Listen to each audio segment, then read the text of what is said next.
Morning. তোমরা সবাই কেমন আছো? আশা করছি ভালো আছো। আমরাও ভালো আছি। তো এখন দেখো এই ৫টা মতো বাজে। আমি চলে এলাম একটু মাঠে, মানে আমাদের বাড়ির সামনেই আর কি মাঠ আছে। তো মাঠটা এখন না পুরো ফাঁকা আছে, তাই এখন আমি ওখানেই একটু মর্নিং ওয়াক করছি, একটু ব্যায়াম করছি, ছোটাছুটি করছি, এক্সারসাইজ করছি। তো ওখানে একটু করছি। তো উঠে পড়েছি। আর আমরা যেহেতু গ্রামে থাকি, তো সকালবেলা অনেকেই সকাল সকাল উঠে পড়ে 4টের মধ্যে। তো এখন আমি এই মাঠের মধ্যে এখন প্রথমে হাঁটাহাঁটি করছি। তো আমি একা আসি না, আমার সঙ্গে আমার হাজব্যান্ডও আসে। তো ও একটু এক্সারসাইজ করে আর আমিও একটু এক্সারসাইজ করি। এখন আগে করতাম না, এখন ইদানিং করছি, জানো ওজন বেড়ে গেছে প্রচুর পরিমাণে। তো তার জন্যে করা হয়ে গেছে। এবারও একটু বাড়ি যাব আমি, হয়ে গেছে। তো বাড়ি গিয়ে আবার তো বাসি কাজকর্ম আছে, সেগুলোও আবার সারতে হবে। তো বাসি কাজকর্ম সব সেরে টেরে আর কি হচ্ছে যে নিজের খাওয়ার ব্যবস্থা করে নিয়েছি। তো অনেক সকালে জল খেয়েছি, গরম উষ্ণ গরম জল। তো এখন না আমি এই একটু সুজি নিয়েছি, 1 কাপ সুজি আর 1 কাপ আটা। ওতে একটু পেঁয়াজ লঙ্কা কুচিয়ে একটু সেই শিরা টাইপের, যেমন গোলা রুটি যেমন হয় না, তো তেমনই একটু বানিয়ে নেওয়ার চেষ্টা করছি। খাওয়া নিয়ে কথা, তো কী খাবো সকালবেলা সেটাই হচ্ছে খুঁজে পাই না আমি। তো এইসব ডায়েট ফায়েটে না খাবার অনেক কিছু লাগে এমনি নর্মাল খাবারের থেকে। তো আমি সেসব দিকে না গিয়ে ঘরে যে সমস্ত থাকে তাই দিয়ে কিছু করে নেওয়ার চেষ্টা করি। এই যে করেছি, প্রথমটা উল্টাতে গেলাম তো উল্টায়নি গো। দ্বিতীয়টা দেখলাম যে না, ভালো করে উঠে গেছে। যেহেতু আটার আমার মনে হচ্ছে আটা দিয়ে মনে হয় করলে মনে হয় উঠতে চায় না। ময়দা হলে হয়তো উঠে যেত, কারণ আমি ময়দার গোলা রুটি বানাই বাড়িতে, মেয়েকে টিফিনে দিই, মেয়ে খেতে ভালোবাসে। কিন্তু এটা যেহেতু আটার, তাই জন্য আর কি আমার মনে হয় যে একটু লেগে টেগে যাচ্ছে। তো ঠিক আছে, আমি একা নিজেই তো খাবো, করা নিয়ে কথা, খাওয়া নিয়ে কথা। আর ভাজা ভাজা করে নিয়েছি, অল্প তেল দিয়েছিলাম, বেশ ভালো লাগলো। সসের পরিমাণটা অল্প ছিল, একটু বেশি থাকলে ভালো হতো, কিন্তু যা ছিল ওই দিয়ে আর কি খাওয়া দাওয়া করে নিলাম আমি। তো আমি খেয়েছি আর আমার বাড়ির সবাই কিছু খায়নি, সেটা তো হতে পারে না। তো আমার হাজব্যান্ড সকালবেলা 5টার সময় ওর ভাত রান্না হয়, ও আলু সেদ্ধ ভাত টিফিনে করে নিয়ে যায়, 9টা 10টার সময় খাবে বলে মা ওটা করে দেয়। আর আমার মেয়ে হচ্ছে যে আজকে যেহেতু বাসি লুচি ছিল, সেই হচ্ছে যে চা লুচি খেয়ে, মাও খেয়েছে চা লুচি। তো ওকে রোজ রোজ আমি চা দিই না, কিন্তু বাসি লুচি থাকলেই ও চা খাবে, যেটা আমারও ফেভারিট ছিল, এখন আমি বন্ধ রেখেছি। তো ও খেয়ে হচ্ছে যে ওর আজকে ড্রয়িং ক্লাস ছিল, ও আঁকতে গেছিলো, এই বাড়ি এলো। এই দেখো আজকে ওর আঁকাগুলো আমি এসে রোজ চেক করি, কি আঁকলো না আঁকলো, কি কাজ দিল। এটা আমি পড়তে গেলেও, টিউশন পড়তে গেলেও আমি এটা চেক করি, আর আঁকতে গেলেও চেক করি যে ও কী এঁকেছে না এঁকেছে। তাই দেখালো যে আজকে মা কী কী এঁকিয়েছে, মানে আঁকিয়েছে। তাই দেখলাম, বললো যে হোমওয়ার্ক দিয়েছে এগুলো। আমি বলছি তাহলে পরে করবে, আজকে আর করতে হবে না। তো এখনও আর কি একটু খেলতে যাবে। তো খেলা তো বাচ্চাদের মাস্ট দরকার, খেলা থেকে আটকানো যাবে না কো। তাই একটু আঁকা টাকাগুলো দেখে নিলাম, তারপরে একটু বদমাইশি করলো আমার সঙ্গে, দিয়ে এখন ও বাইরে গেল খেলতে, সবাই খেলতে আসে। তারপরে আমি ছাদে উঠে গেলাম, উঠে গিয়ে দেখি না এই 9:30 10টার মধ্যে না নটরমণিগুলোর প্রত্যেকটা ফুল থোকো থোকো হয়ে ফুটে যায়। তো বিভিন্ন রকমের কালার হয়ে ফুটে থাকে, তো বেশ ভালো লাগে দেখতে। আমি দেখি আর তোমাদের ঘরে দেখাবো না, সেটা তো হতে পারে না, তাই তোমাদের ঘরেও একটু দেখাই। তারপরে আজকে সকালবেলা আমি ঠান্ডা জলে কাচা জামা কাপড়গুলোতে কেচেছিলাম, কিন্তু আমার না এই চাদর পাল্টেছিলাম আজকে, তো চাদরটা তো গরম জলে ছাড়া ছাড়ে না, একটু কেমন তেল ব্যাড়ব্যাড়ে হয়ে যায়, মানে তেল চিটচিটে হয়ে যায় আর কি। ওটা তো 8 9 দিন বাদ বাদ তো চেঞ্জ করি, তো তার জন্যে। তো ওই চাদরটা ছেড়ে রেখে দিয়েছিলাম, মানে ও ছাদে রেখে দিয়েছিলাম, মা ভাত বসানোর আগে গরম জল করে ভিজুর দিয়ে রেখেছিল। তো ওটাই এখন ভিজে গেছে, ওটাই এখন কেচে নিচ্ছি। কেননা চাদর আমি রোজ রোজ বদলাই না, প্রায় 7 8 দিন বাদ বাদ আমি চাদরটা চেঞ্জ করি। এই যে সকালে জামা কাপড় যা ছিল অল্প আর কি শুকিয়েও গেছে, তো অনেকটাই তো বেলা হয়ে গেছে। আর এখন হচ্ছে যে চাদরটা দিয়ে দিচ্ছি শুকনো করতে।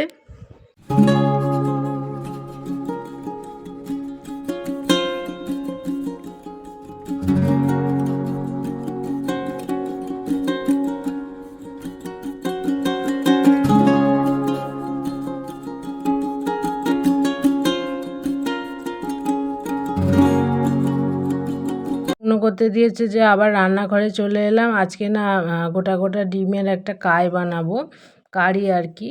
তো তার জন্য আর কি ডিমগুলো সেদ্ধ বসিয়ে দিচ্ছি গরম জলে, না হালকা হালকা একটু নুন দিয়ে হচ্ছে যে আর কি সেদ্ধ করতে দিলে ডিমগুলো আর কি যে ফেটে গিয়ে যে বেরিয়ে যায় না, সেইগুলো আর বেরোয় না। অল্প একটু নুন দিয়ে ডিম সেদ্ধ করে দেখো, খুব ভালো সেদ্ধ হয়, তাড়াতাড়ি সেদ্ধ হয়ে যায়। তারপরে মা না একটু আমায় হেল্প করে দেয় সবেতেই আর কি। তো কুমড়ো ফুন্নগুলো কেটে ভাতটাও করে দেয়, আবার কুমড়োগুলো কেটে মশলাপাতিগুলোও আর কি ওখানে বসে বসে বেটে দেয়। তো আমার রান্না করতে সুবিধা হয় আর তাড়াতাড়ি হয়ে যায়। আর মা না থাকলে দেখতেই পাও আমার কীরকম দেরি হয়, আর আমি রান্না বান্নাও অত করি না। তো এই যে তেল পাঁচফোড়ন, আর তেলে পাঁচফোড়ন আর শুকনো লঙ্কা ফোড়ন দিয়ে না আজকে মোচা ঘন্ট করব। অল্প একটু মোচা আমাদের পাশের বাড়িতে কলা গাছ কেটেছিল, তো তারা আর কি দিয়েছিল, আদা জিরে বাটা দিয়ে আর কি করব। তো তেলটা বড্ড ছিটাচ্ছে বলে না আমি আবার মোচাটা ঢেলে দিলাম, একবারে মশলার সঙ্গে কষাবো। তো আলু আর মোচাটা আগে প্রেশার কুকারে আমি সেদ্ধ করে নিয়েছিলাম, যেহেতু ওটা কচকচ করে। নুন নুন হলুদ মাখিয়ে রাখলেও হয়, তো আমি এটা সেদ্ধ করেই নিই। সেদ্ধ করলে আর তাড়াতাড়ি হয়ে যায়, আর অল্প জলেতে কাজ মিটে যায়। আবার সেদ্ধ না করলে গাদাখানেক জল দিতে হয়। তো গ্যাস বাঁচানো আর কি, আমরা গ্যাস বাঁচিয়ে বাঁচিয়ে চলি, নাহলে তো আবার উনুনে রান্না করতে হবে 2-3 দিন, তারপরে আবার গ্যাস এনে দেবে। এই আজকে গ্যাস আসবে, এই এক্ষুনি মানে শেষ হবে, আর এক্ষুনি গ্যাস তো এনে দেবে না আমায়। তো যেমন আর কি রান্না হয়, নুন হলুদ নুন মিষ্টি সবই দিয়ে দিয়েছি, আর প্রথমে আদা জিরে বাটাটাও দিয়ে দিয়েছিলাম। তো আর কি ভাজা ভাজা করে অল্প জল দিয়ে এই যে নাবিয়ে নেবো এবার। ফাইনালি আমার হয়ে গেছে হচ্ছে যে থুর চচ্চড়ি। খেতে খুব ভালো হয় এগুলো, বেশ শুকনো ভাতেতে মেখে খেতে বেশ ভালো লাগে। তারপরে আবার কড়াতে জল দিয়ে কড়াটা ধুয়ে নিয়ে আবার কড়াতে হচ্ছে যে তেল দিয়ে নিচ্ছি। এবার ডিমটা রান্না করব। তো ডিম রান্না করার আগে তো আমি একটু নুন আর হলুদ দিয়ে দিলাম, নাহলে প্রচণ্ড আর কি ফোটে, ফট ফট ফট ফট করে ফোটে। আর ডিমগুলো একটু চামচে করে কেটে দিলাম, ছুরি করে কাটলে হতো, ছুরিটা হাতের গোড়ায় পেলাম না, তাই চামচটা পেলাম, ওটা করেই কেটে দিলাম। তো 4টে ডিম রান্না করব। 4টে ডিম করব না, একটা ডিম ভাজা রেখে দেবো, কারণ আমার হাজবেন্ড এত তেল ঝাল মশলা খাচ্ছে না। তো ও বলে দিয়েছে যে আমি এই তেল ঝাল মশলা খাবো না। আর কদিন আগে একটা শোল মাছ ধরে রেখেছিল, তো আগে তো কদিন টক করে দিয়েছিলাম, আজকে বলেছে গেঁদাল পাতা আর আলু দিয়ে ঝোল করে দিতে। তাই মা শোল মাছটা আর কি কেটে দিচ্ছে, আর এখানে আমি ডিমগুলো ভেজে তুলে নিচ্ছি, কেননা ডিমগুলোর কাই রান্না করব। তো কাইতে বুঝতেই পারছো যে তেলের পরিমাণটা বেশি লাগে, আর একটু ঝাল মশলা বেশি বেশি দিলে আর কি ডিম ফিমের কাই একটু ভালো লাগে খেতে। কিন্তু ও তো আর খাবে না, ও তো বলছে যে আমি খাবো না কো, আমার এসব তেল ঝাল মশলা শ্যুট করছে না, আমার খালি মানে পটি পাচ্ছে, পায়খানা পাচ্ছে, পেটে লাগছে। তো তার জন্য আর ওর একটু ফ্যাটি লিভার আছে, যখন না আর কি হুজুগ ওঠে তখন আর কি, যখন লাগে তখন খাবে না, আবার যখন ভালো হয়ে যাবে তখন আবার খাবে। তো তার জন্য ওর মাছের ঝোল হবে, তার সঙ্গে আবার আমাকে ফোনে বলে দিয়েছে যে তোমরা ডিম খেলে আমার জন্য একটা ডিম করবে। তো তার জন্য ওর এক্সট্রা করে আবার একটা ডিম করার আছে, কিন্তু ডিমটা ঝালে দেবো না আর কি, ভাজা ওইরকম নুন হলুদ দিয়ে ভাজায় রেখে দেবো। আগে ভুলে গেছি, আমার তো করে করে অভ্যাস, তো ভেজে ফেলেছি, তো আবার ভাজাটাই রেখে দিলাম, পরে আবার সেদ্ধ রেখে দিলেই হতো, পরে ভাবছি, তারপরে ভাজাই রেখে দিলাম। তো এইদিকে দেখো আমার ডিমের কায় রান্না হয়ে গেছে। তারপরে যে শোল মাছটা 4 পিস হয়েছে, আর যাই তেলে দিয়েছি, শোল মাছটা দেখো হাঁ করে ফেলেছে, ওরা হাঁ বড় হয়ে গেছে। তো এটাই এখন ঝোল রান্না করব। ফাইনালি রান্না বান্না সব কমপ্লিট। তো চলো কি দেখায় যে আজকে কি রান্না করলাম, দেখিয়ে তো যে অবশ্যই থাকো। ওই যে আমার হাজব্যান্ডের ডিম, আর হচ্ছে যে থোর চচ্চড়ি। আর নিচে না সকালের আমার হাজব্যান্ডের ভাত হয়েছিল, তো অল্প কটা ভাতও নিয়ে যায়নি, ওটাই রয়ে গেছে, দুপুরে খাওয়া হয়ে যাবে। আর এই যে আমার 3টে ডিমের কায়, 3জনকারে, একবারে ঝাল ঝাল। আর এদিকে তো আমার হাজব্যান্ডের আবার গেঁদাল পাতা দিয়ে আলু দিয়ে, পেঁপে টেপে থাকলে ভালো হতো, সব ছিল না, তাই আলু দিয়ে সাদা সাদা কাঁচা লঙ্কার ঝোল, শোল মাছ দিয়ে। এই রান্না বান্না করে গুছিয়ে গাছিয়ে নিয়ে এবার ঘরটর মুছে নেবো। মুছে টুছে যে স্নান করে নিয়েছি, স্নান করে রান্না বান্না করে স্নান করলে কি বলো তো পুরো ফ্রেশ লাগে, বেশ ভালো লাগে। কিন্তু আবার রান্নার আগে আবার স্নান করলে কি হয় বলো তো, বেশ আবার গরম লাগে, আবার নালে তোমায় গা ধুতে হয়।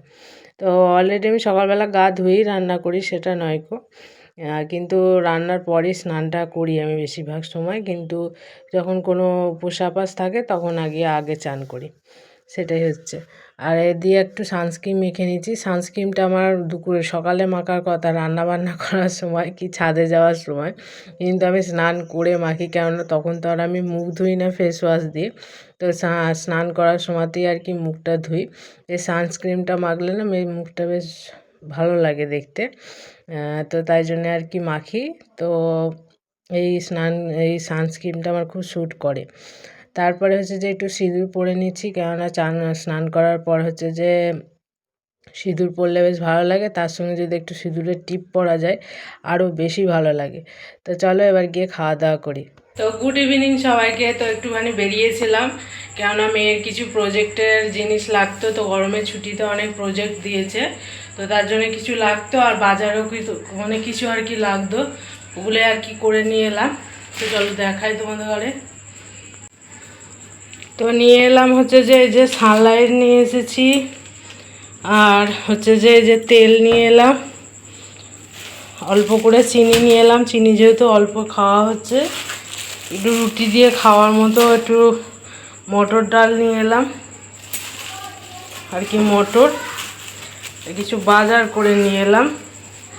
যে একটা লাউ, কাঁচা লঙ্কা, রসুন, আদা আছে কিন্তু রসুন ছিল না, আর কাঁচা লঙ্কাটা লাগে, আর একটা বড় সাইজের একটা লাউ আনা হয়েছে।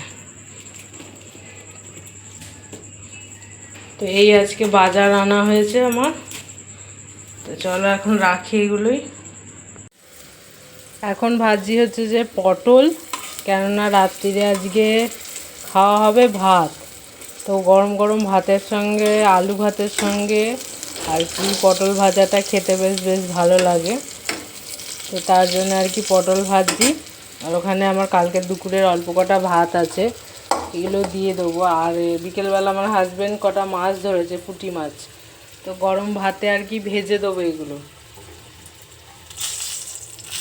আর এখানে আমি ভাজি পটল, আর দুপুরে অনেক তরকারি আছে, একটুখানি ডিম আছে, একটুখানি ঝোল আছে, এসব আর কি আছে, এই দিয়ে আর কি খাওয়া দাওয়া হয়ে যাবে।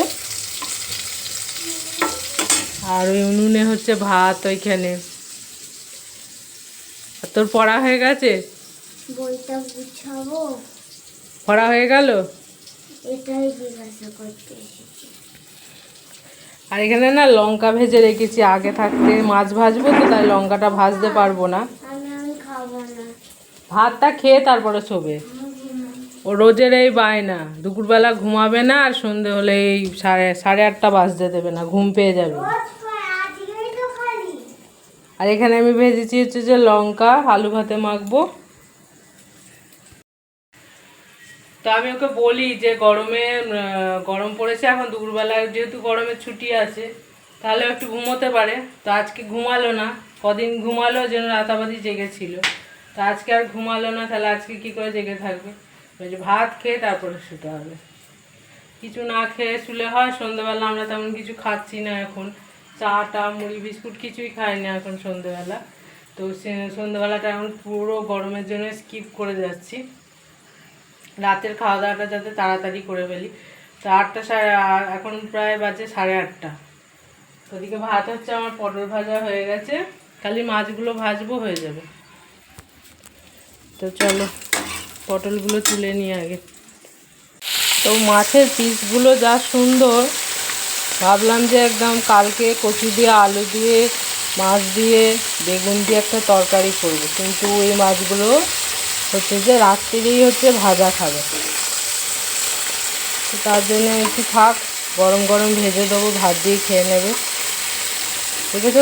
এর প্রচণ্ড পরিমাণে ঘুম পেয়ে গেছে, হ্যাঁ হ্যাঁ করে যাচ্ছে, ভাল লাগছে না, তো তাই তাড়াতাড়ি করে মাছগুলো ভেজে নিয়ে ওকে এখন তাড়াতাড়ি করে ভাত দেবো। দেখি দুপুরের ভাতগুলোই খাই কি, ওগুলোই এখন মাছ ভাজা দিয়ে খাইয়ে দেবো এই ভাতগুলো। তো আজকের মতো ভিডিওটা এই পর্যন্তই। ভালো লাগলে লাইক কমেন্ট শেয়ার করতে ভুলবে না, একটা সাবস্ক্রাইব করতে ভুলবে না। তো আজকের মতো গুড নাইট অ্যান্ড টাটা। কালকে আসবো আবার একটা নতুন ভিডিও নিয়ে, অপেক্ষায় থেকো।